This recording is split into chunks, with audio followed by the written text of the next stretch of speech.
Next on Rugby Wrap-Up's MLR Weekly, the last head coach to take the men's Eagles to a World Cup, Gary Gold, John Fitzpatrick of Rugby Morning, and Bryan Ray of America's Rugby News.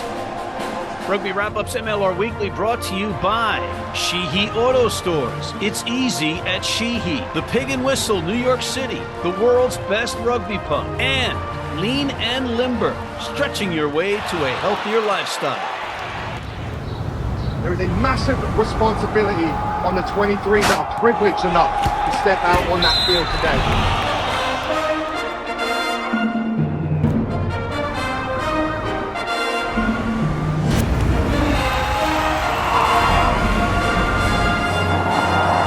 Let's get it all started with our recurring segment, Rugby Morning's Coffee Break. Why not? John Fitzpatrick calling in from the greater Los Angeles area, the Southland, as they call it out there with their arrogance. John, welcome back to MLR Weekly. How are you, and what do you have for us? Hey, Matt, but why are we going to start off this episode with such a negative vibe there? Why the digs at L.A., man? What's that all about? I lived in L.A., and I didn't like it. Next. Okay, you couldn't hack it. Not surprised. But, Matt, let's talk men's Eagles versus Japan. Before we begin here, anyone ever tell you have a striking resemblance to head coach Eddie Jones? Least expected, mate. Least expected. No. Next. Least expected was probably the men's Eagles beating Japan. I think some folks maybe had some wishful thinking that they were going to take it to them. Was certainly not in the cards. 47-21. It makes it seem like the scoreline was a little bit closer. Certainly improvement over Canada. Japan is certainly a quality side, but we had some scrum issues, some set piece issues. Japan was able to just move the ball. And Will, certainly encouraging. We scored 21 points, Matt, and certainly an improvement over Canada. But Matt, the big thing here, I don't really care about this Japan match right now. The focus right now should be the next 80 minutes against Samoa and qualifying for the Rugby World Cup by beating Samoa. All you got to do is beat them by 1 point, Matt. I mean, didn't we have this conversation about playing England didn't matter, and all that mattered was playing against Canada, and we were putting all our eggs in the basket there? Are we trying to say that we weren't playing our best players against Japan, and because we knew we weren't going to win? I mean, the internet had Team USA, people realistically saying that they thought that they would win by 15-point margin they needed to win by, and I'm like, What gummies are you dropping? What are you popping? What are you thinking? What do you do? You live out in L.A., the land of make-believe. Mm-hmm. I live in New York City, the land of reality. Okay, reality punches you in the face every time you move out here. Not by you, where you go to a movie or somebody at the gas station is an actor or No, reality. And the reality is, I thought they were going to lose by 30 points, so it was a success. But still, lots of questions about roster, positioning, etc. And, if we don't beat Samoa, we're in real trouble. And I'm feeling that. I'm perspiring because I am a USA Rugby fan. Well, two things. One, congrats to Canada. They officially qualified for the Rugby World Cup. Kudos to them. Two, yeah, you have a reason to be a little bit concerned. We've been down this road. Remember 4 years ago? Of course. We don't want to have to go into another playoff against Chile and have the power go out on us when we're winning the match. Petrie and I were calling that game. Yes. Yeah, the ad-lib in the second half, not knowing how long it was going to be or whether anybody was hearing us for like 20 minutes. We don't need to go to Dubai again and play in a final qualification tournament. Don't need any of that nonsense. The focus, Matt, and I'm a little nervous too. Samoa's going to be a tough side. They play smash mouth rugby. 80 minutes against Samoa. You got to beat them by 1 point. Let's get this done with, okay? Let's put all the craziness behind us over MLR and the men's Eagles over these last few months. Beat Samoa by 1 point. Let's put this behind us. Let's lock in qualification for the Rugby World Cup. Let's do it. We got 80 minutes, Matt. All right, okay, let's do it. I mean, traditionally we haven't fared well against Samoa, and I've got no confidence right now. But let's do it. Let's beat them. Let's go to the World Cup. Yes. Okay, I agree. Next, let's talk about the women. Let's talk about the women, Matt. Speaking of Samoa, right? Women's Eagles, they did as best they could to rack up as many points as they could against Samoa. They dropped 60. They didn't get up any. They had a bunch of goal line stands too. That was impressive. They probably left a few more points out there, whether it's conversions missed or the yellow card that kind of slowed things down a little bit. Samoa got a little bit more possession in the second half. I mean, you can play the what-if game. We cannot fault Team USA for scoring 60 points and shutting out the opposition. Exactly. Yeah, exactly. Counting on the Point red, counting on differentials England to do us a favor. No. Yeah. So, unfortunate way for it to end. But Matt, I mean, if you just want to look ahead, and I hate to do that right now, but 4 years from now, Rugby World Cup 29 down in Australia, there's some really bright spots from this women's Eagles. They're going to have a few players probably cycle off. But how about Frida Tafuna? I mean, she's just a try-scoring machine. She's in her young 20s. You got Erica Cheryl Cersei. I think she'll be 30 or so. You got Erica Koulibaly. You got some good young college players coming up. This is going to sting for them for a long time. But, hey, 29 in Australia, and then 4 years later, 33 here in the U.S. I mean, these next 8 years could be a wild ride. Buckle in. All right. What else you got for us? Yeah, Matt, one last thing, Matt, before I excuse myself from your program. But MLR news here. Axel Mueller, you may have seen this. Axel Mueller will not be returning to local rugby season, apply his professional trade there in France. We're probably going to see some other big names, maybe not returning to squads, maybe some movement. I don't know, Matt. What do you think? There's going to be some tightening of the screws financially. I think you're going to see cost cutting across the board in terms of player salaries. I would get suspicious if big name players move to another club because they're centralizing all of the money, apparently. So, we're trying to eliminate the skirting of the salary caps and all that kind of jazz. And I think players are going to have ruffled feathers. And if they can get a job overseas, they should take it. But it might not be there for the offering. So you might have to take less money to play here in the United States. And again, and I've said this a number of times, the owners have been hemorrhaging cash for 8 years. It's not the NHL, the NBA, MLB, or the NFL where there's a lot of money being made, and it's just a question of how to divvy it up. That's not the case. So we'll be fortunate if we get through the 2026 season intact, and that's a major positive. But everybody's got to pitch in here. That's my 2 cents. Well, I mean, this show's on a shoestring budget, so I'm sure MLR can pull something off too. What makes you say that? On that note, I want to thank Mr. John Fitzpatrick of Rugby Morning's Coffee Break, calling in from the greater Los Angeles area, as they snottily say, the Southland. Thank you, John. We'll be right back with Gary Gold, the last man to take Team USA's men's Eagles to a Rugby World Cup, after this. Digs like a demented mole there. Need a great price on a new vehicle? Sheehy makes it easy. Easy Price shows you our lowest prices on the Mid-Atlantic's largest selection. Find your best price online or at any of our 31 dealerships. It's easy at Sheehy. Sheehy.com. If you're in New York City and want to watch some great rugby, have some great food, and some great times, go to the world's best rugby pub, the Pig and Whistle on West 36th Street.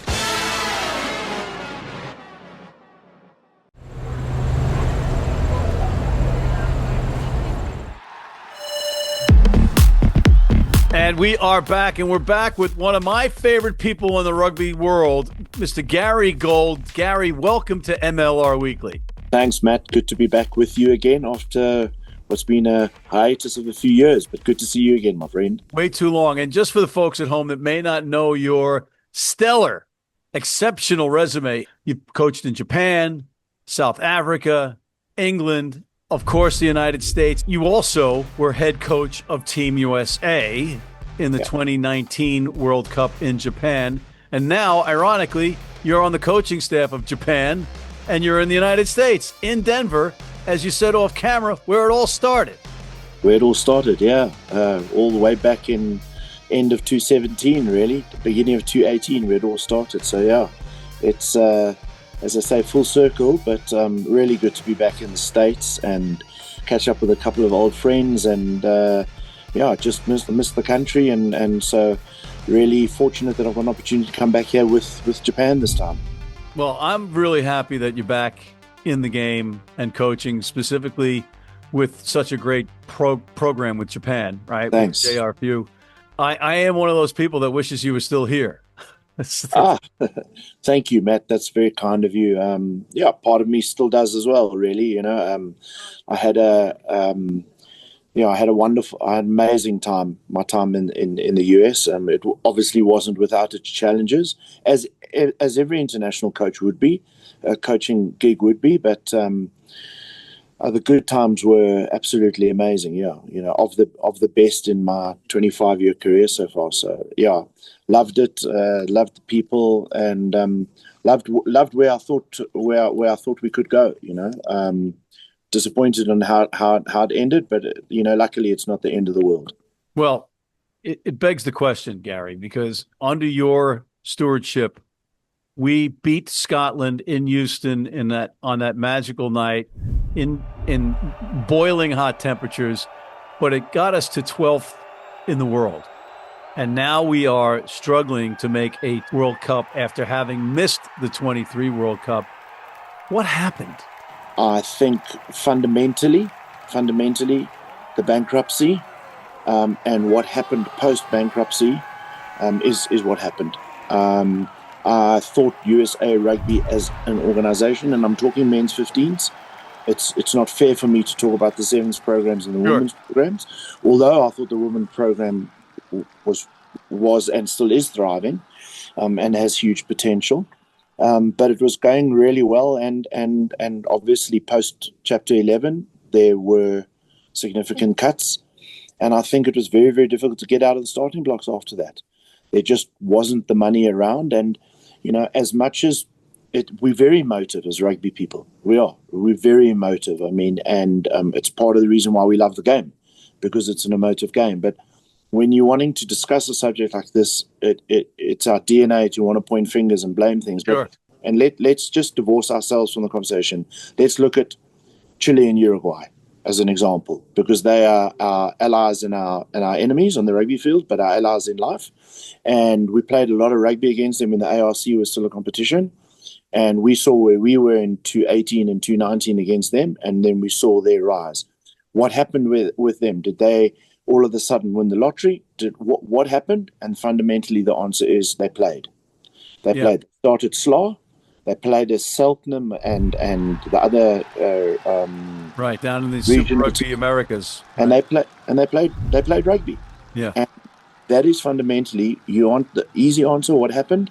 Our national players are not playing enough. That's the bottom line. They're not playing enough for their clubs. They're not getting enough rugby. They're not getting enough cohesion together to play. And I have been on the show before where I've used that word, and I've seen in the comments I've been taken to the cleaners about, I'm sick and tired of listening to coaches talk about cohesion. It's a real thing.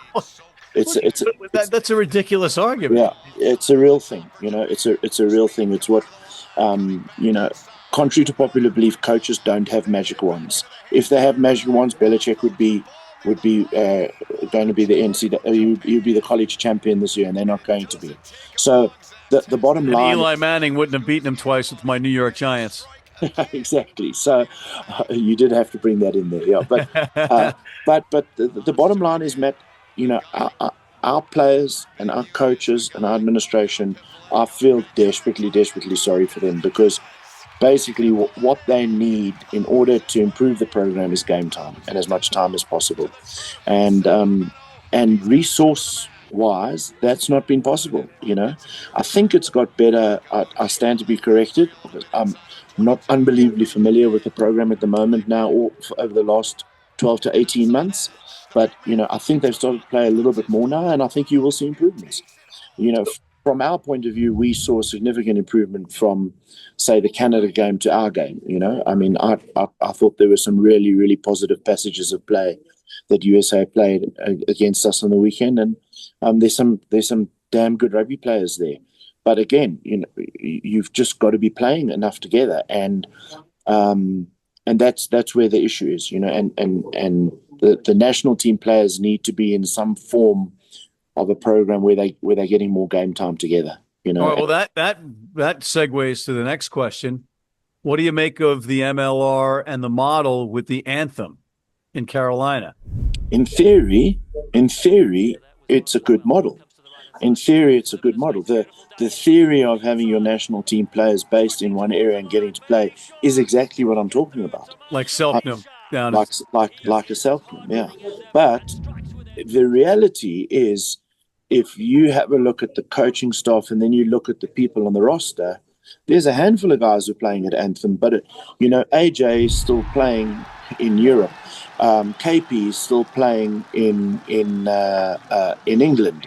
I can't pick up every single name of the guys in the team, but not everybody is based in the Anthem. You know what I mean? And that's what Selknam did, and that's what the Chilean regional team and the Uruguayan regional team did. They played for 6 months together in that competition, and they trained together. They got better at areas that they needed to improve in because they just spent time in the middle, as that old cliche goes. So it's still pretty fragmented with a handful of young guys at Carolina, at Anthem, and in theory, that is a good idea. But you've got to couple that with the fact that there's other issues in the MLR where you've got national team players who are at clubs in the MLR but are not getting to play. Right. Because that particular club may have an international player who they're paying bigger bucks to, and then the national team player is not getting a start. So let me ask you this, Gary. Would you like to be an MLR coach someday? I would never say never. I thoroughly loved my time in the States.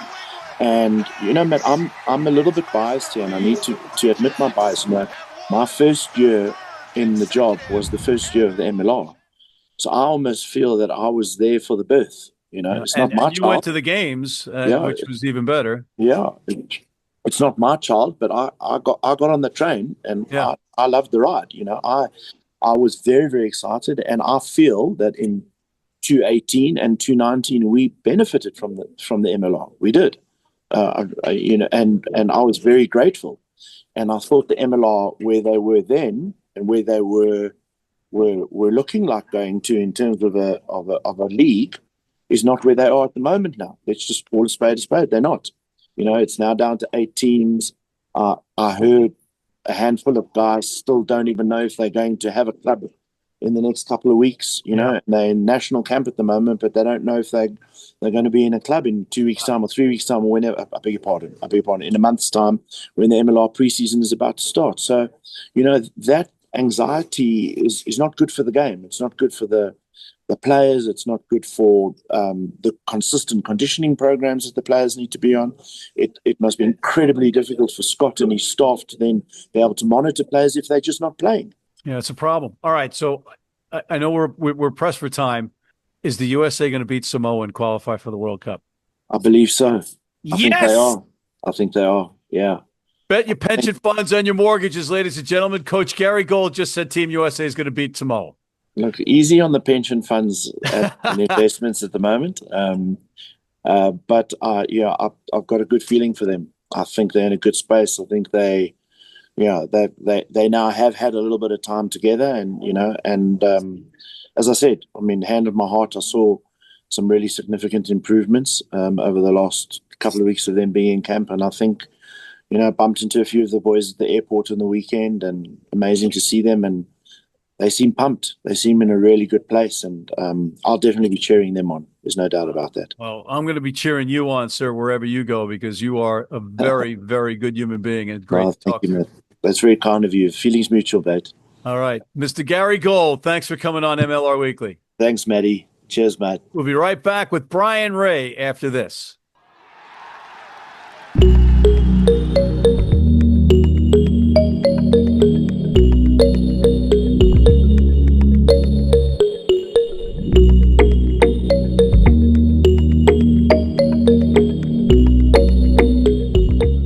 You need your cleats? You need them tomorrow? If you order today by 3 p.m. New York time or noon LA time, they can have them to you tomorrow. Young, old, male, female, if you're playing on turf, if you're playing on grass, if you're playing in the rain, you're playing in the heat, they've got you covered. RugbyNow.com. Go there now. This is the Rugby Odds, where an unlikely pundit panel of a wordsmith, a WWE legend, a rugby star, and a supermodel scour the globe, seeking best bets and bad behavior. Are you not entertained?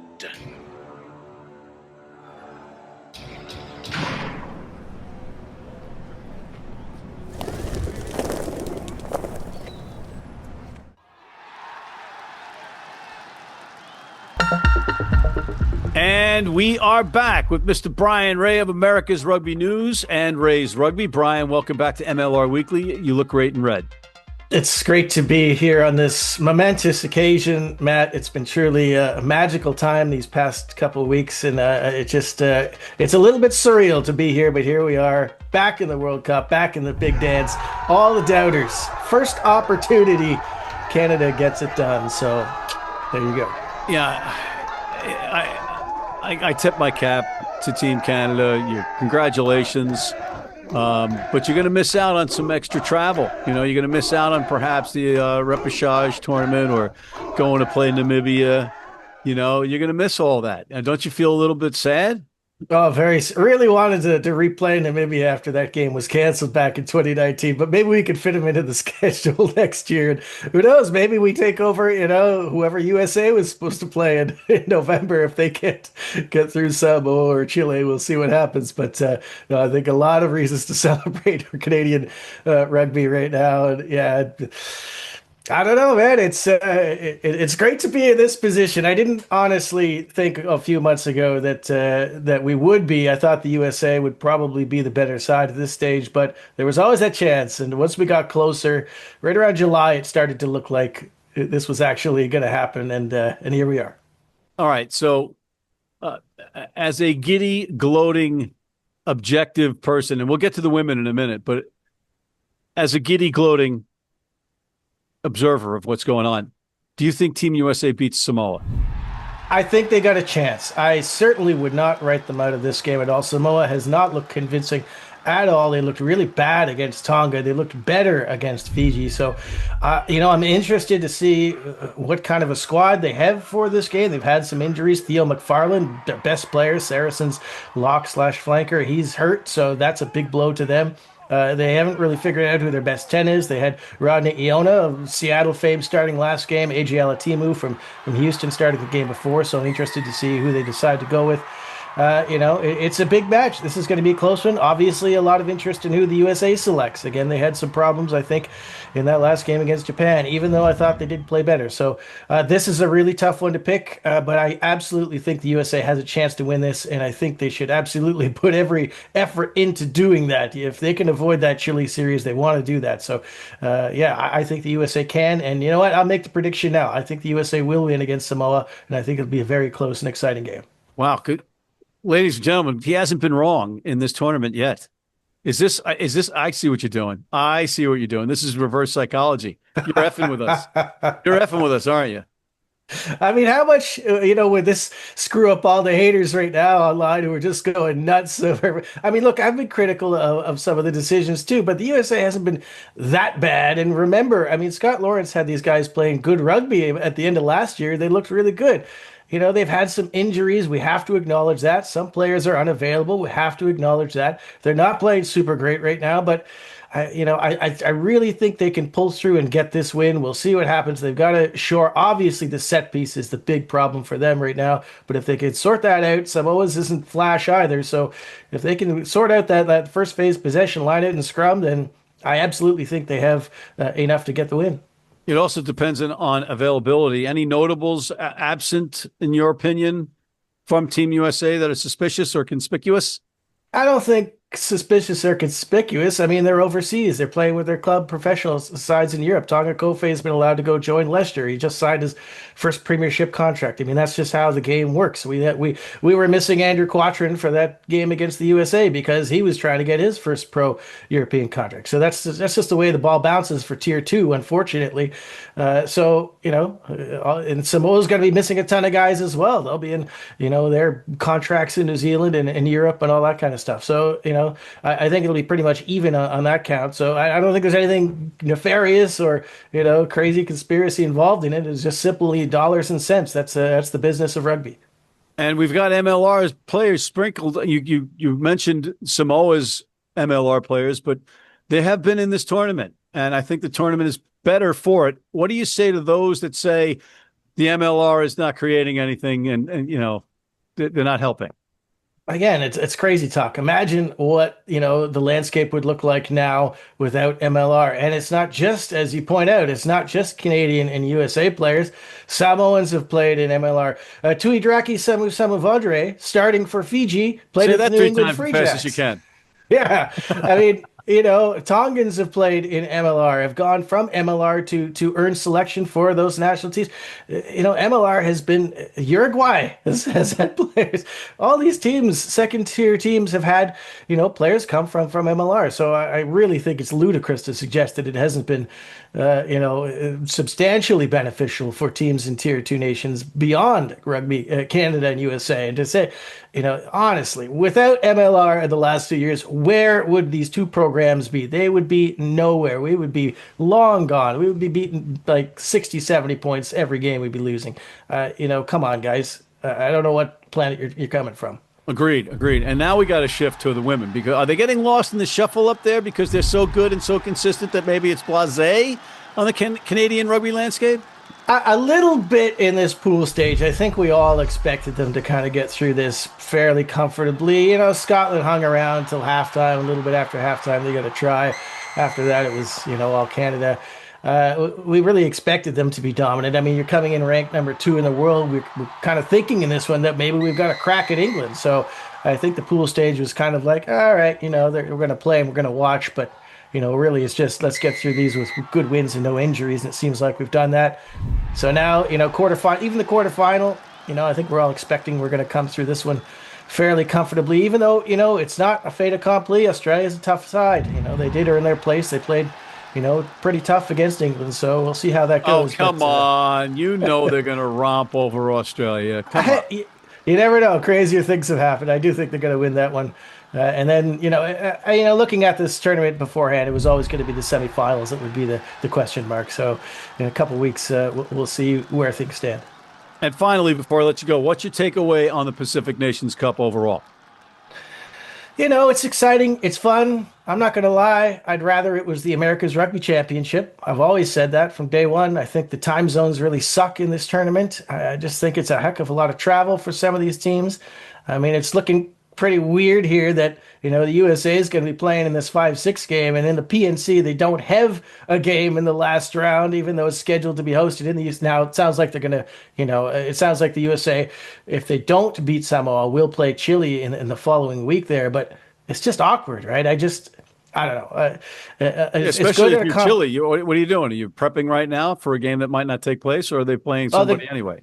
I think the game will happen. I think it'll be Chile versus Samoa in the USA, which of course is weird. But,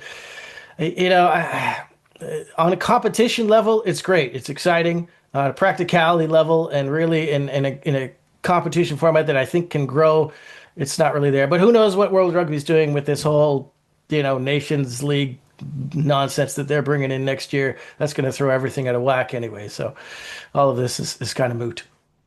And on that note, Brian, we have to pause and end. So thank you to Mr. Bryan Ray of America's Rugby News and Ray's Rugby, John Fitzpatrick of Rugby Morning, and the very gracious legend that is Gary Gold. And thank you for tuning in. Please check out the rugby odds this weekend. It's sensational. Hit that subscribe button on YouTube. Sign up for our weekly newsletter. It won't kill you. And please join our American Red Cross blood donor team.